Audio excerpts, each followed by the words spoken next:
So one basic rule is to give as much visibility as possible. For example, my agenda now is clear up to the end of 2015. That means I know exactly where I'm going to be, what I'm going to be doing for the next 15 months. It's not only for me, it's mainly for the people working for me. They know when I'm going to be in Tokyo, when I'm going to be in Paris, when I'm going to be in New York, so they can organize themselves in function of this. This being said, we're in a business, so you need to be flexible. There are exceptions, and people around you are here to make sure that they're dealing with exceptions. And I've heard you say before that you lead your life almost like a monk, or at least like a Knight of the Templar. You have to. You have to. Yeah, no, you have to. There is no room. Obviously, if you want a room for fantasy, you shouldn't do the job. You know. No. You have to be very organized and to make sure, but at the same time, I mean, it's very tasking physically because you're moving all the time. You have to deal with jet lags, and you're down on the plane. People don't care about the jet lag. They have their CEO in front of them. They ask questions. They're expecting you to be fit, lucid, awake, and knowledgeable about everything. So you need to make sure that you're resting in a plane when you're traveling, and then when you get down on the plane, you're ready to go. All of this requires a lot of discipline. So yes, in a certain way you have to live like a monk. I've heard you talk about the idea of how much you value debate, how much you want everyone who's working for you to, in meetings, be very vocal.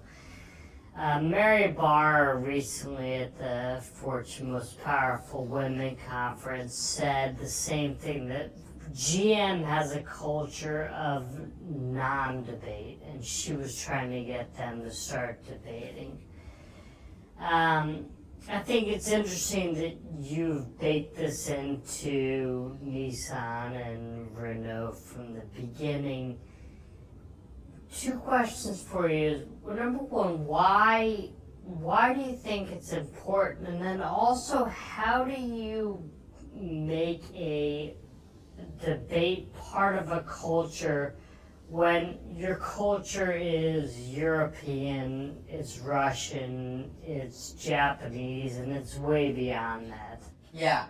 Well, you know, what you want is to make sure, why you want to debate first, because you want to make sure that you're taking the right decision. Uh-huh. Because you're never sure.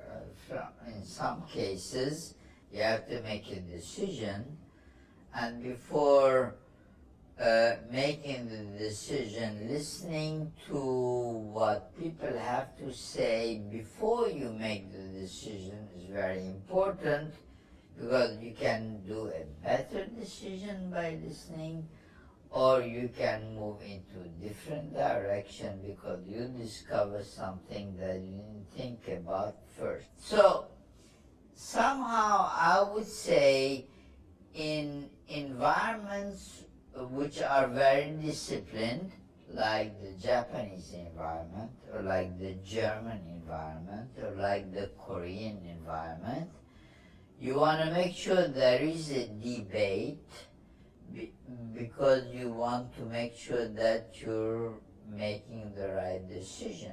Because if you don't allow the debate, you can be taking the the wrong decision. Some people may be thinking you're taking the wrong decision, but nobody's going to stop you. And as you are in a very disciplined environment, it's going to get executed, even by people who think maybe it's not the right decision for the company. Right. So that's the first one. Now, if you are in a Latin environment, which is not as disciplined, well, if you don't allow the debate at the beginning, well, as people are gonna anyway express their opinion, particularly if you don't agree, well, they're gonna let you take the decision, they're gonna start the debate after, which means there is no more discipline about the execution of the decision.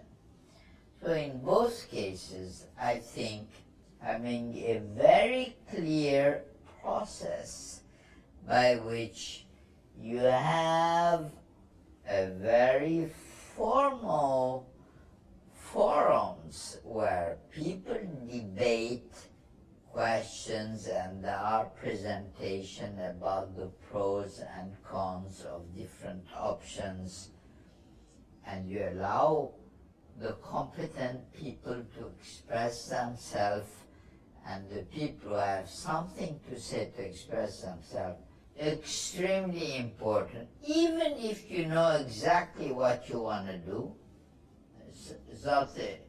it's not the problem, because when you make the decision, debate has taken place.